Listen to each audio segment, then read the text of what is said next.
Quiet Revolution was a time of advocacy for French language rights and modernization in Quebec's government and Greater Canada.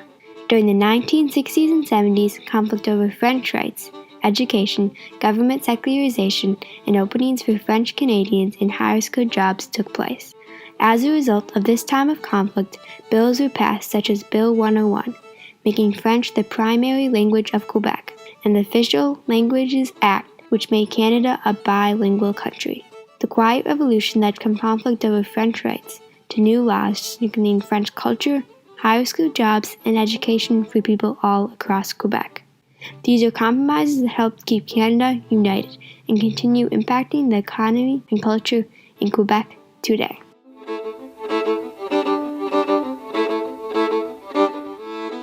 For most of the 1600s and 1700s, Quebec City was a French settlement. In the late 1700s, France and England fought over lands in North America in places such as Quebec. In 1759, British forces attacked French forces on the Plains of Abraham outside Quebec City. British forces won the battle, taking over Quebec and the rest of Canada. This change in power would affect Quebec and Canada throughout all the years until the Quiet Revolution. In the years following the battle on the Plains of Abraham, revolts by unprepared and badly trained French nationalists were easily defeated by British Canadian forces.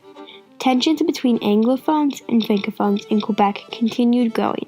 Throughout the 1800s and early 1900s, Quebec's government was mostly conservative and dominated mainly by Anglophone politicians.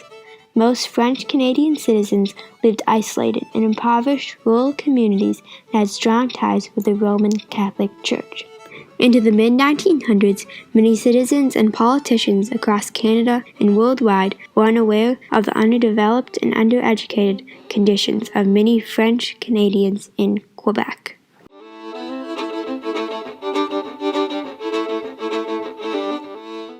Into the late 1950s and early 1960s, many French Canadian citizens moving into Quebec's major cities, urbanizing the province.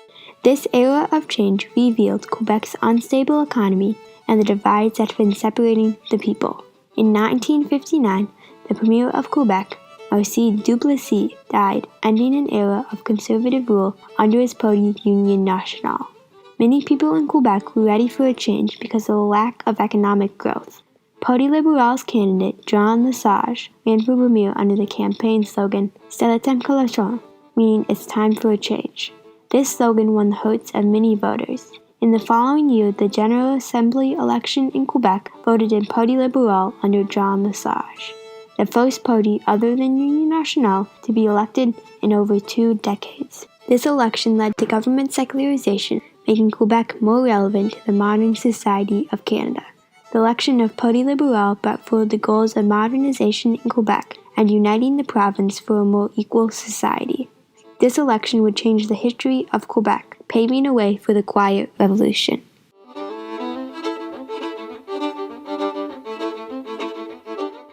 During the time after the election, many French Canadian citizens started to speak their mind about French language rights due to the new political climate. This drew worldwide attention to the growing tensions in Quebec. Many people protested for their rights as citizens with French heritage, citizens known as Québécois. They went by the slogan Maîtresse chez nous, or masters in our own house. They protested to restore French culture and language, along with the modernization of Quebec's economy and educational system. They believed that losing their culture would be losing who they were as Québécois.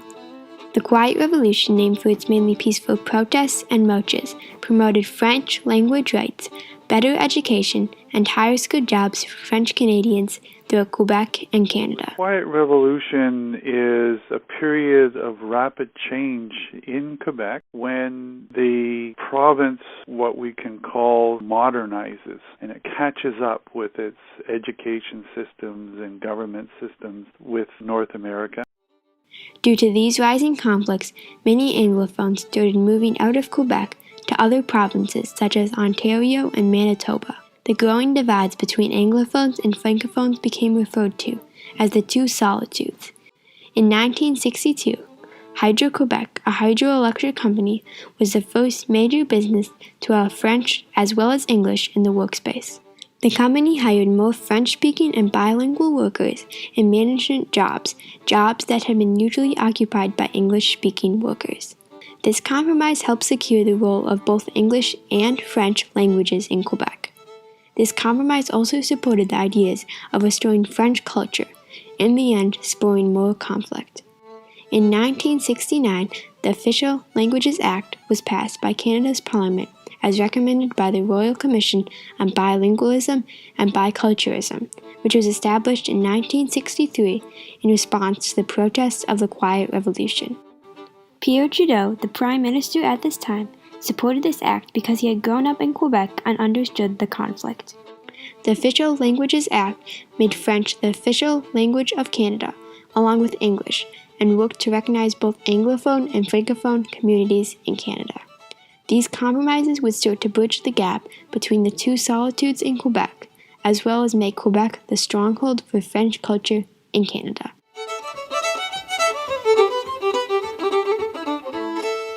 The growing French nationalist movement in Quebec, a result of the Quiet Revolution, raised the question of Quebec's sovereignty. Political parties such as Bloc Québécois and Parti Québécois led the separatist efforts.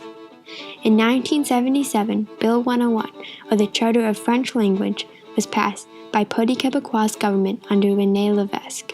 This bill stated that all public schools in Quebec had to be taught in French. However, all citizens of Quebec whose parents had been educated in English were given the choice to go to an English public school. This bill also stated that all government operations were to be conducted in French. The bill was quickly revised to include more Anglophone rights. And they argued that you can't separate your language from your culture. If you lose the French language, we will lose French culture. 3 years later, in 1980, Parti Québécois, led by René Lévesque, proposed a referendum for sovereignty in Quebec. The people of Quebec were given a chance to vote to negotiate a new constitutional agreement with the rest of Canada based on the equality of nation, as written in the referendum draft. The result of the vote was 60% no and 40% yes. Although most Canadians thought the vote would lean towards yes, many people in Quebec were proud to be Canadian.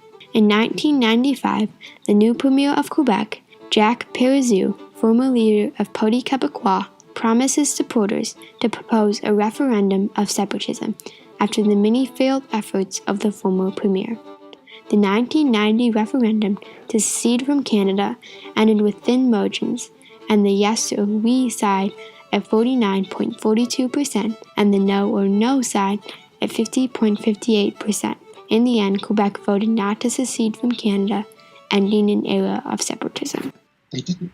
The thing was a victim of its own success. Everything that René Lévesque and others like him had said that Ottawa would never give us, that the English would never give us, we got.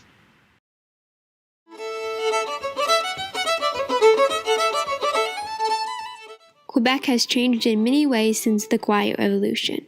Due to the integration of French-speaking Canadians in the higher-skilled workplace and the modernization of Quebec's government, the economy has improved. Although many Anglophone businesses left Quebec in the 1960s and 70s, Quebec's economy has still grown and improved since. One of the biggest compromises of the Quiet Revolution was the Official Languages Act of 1969.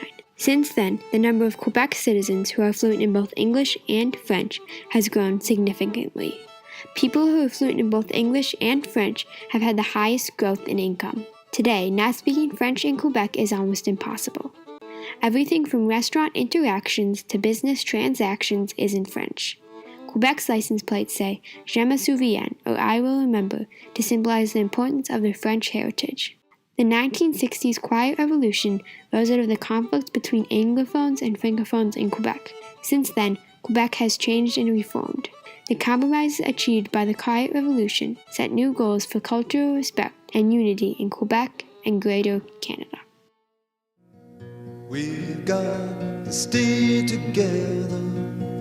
We've got to find each other now. That is how we can learn